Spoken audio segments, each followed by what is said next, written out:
Hello दोस्तों, नमस्ते, प्रणाम। मैं पुष्पा अम्बेडकर नगर से स्वागत करती हूँ अपने यूट्यूब चैनल में। तो दोस्तों, आप सभी लोग कैसे हैं? आशा करते हैं आप लोग अच्छे होंगे, स्वस्थ होंगे, मस्त होंगे। तो दोस्तों, आप सबके बीच में एक मंडप गीत लेके आए हैं शादी करते समय। तो आप तर्ज कौन सा है?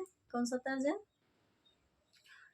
टूट गईल पहुआ के पायल ये निरहु कमरिया के देला घायल ये निरहु। हाँ, तो दोस्तों फाइनली हम लोग इसी तर्ज पे आप लोग को सुनाने जा रहे हैं। आप लोग को कैसा लगता है आप लोग कमेंट में ज़रूर बताइएगा, और अपना प्यार दुलार आशीर्वाद बनाए रखिए। हम आप लोग को गीत सुना रहे हैं, बहुत ही प्यारा है।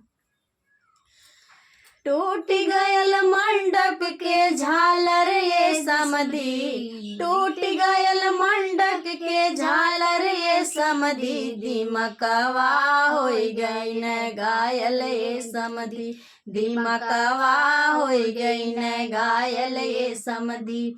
पापा के कुल कायल धायल ये समधी, पापा के कुल कायल धायल ये समधी, मंडपवा में धोखा भयल ये समधी, मंडपवा में धोखा भयल ये समधी।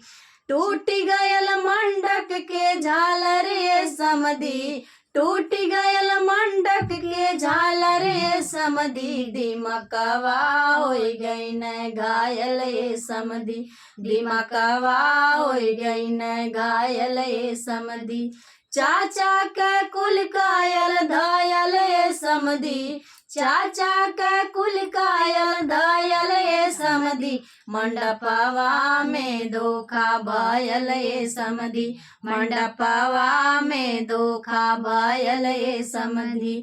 टूट गईल मंडप के झालर ये समधी, टूट गईल मंडप के झालर ये समधी, दिमकवा होई गई न घायल ये समधी, दिमकवा होई गई न घायल ये समधी।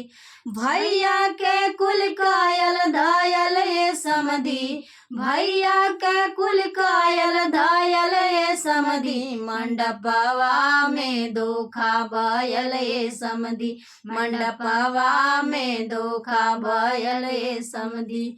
तो धोखा क्या हुआ दोस्तों, आप लोग कमेंट में जरूर बताइएगा। धोखा तो यही होता है कि गहना नकली आया होगा।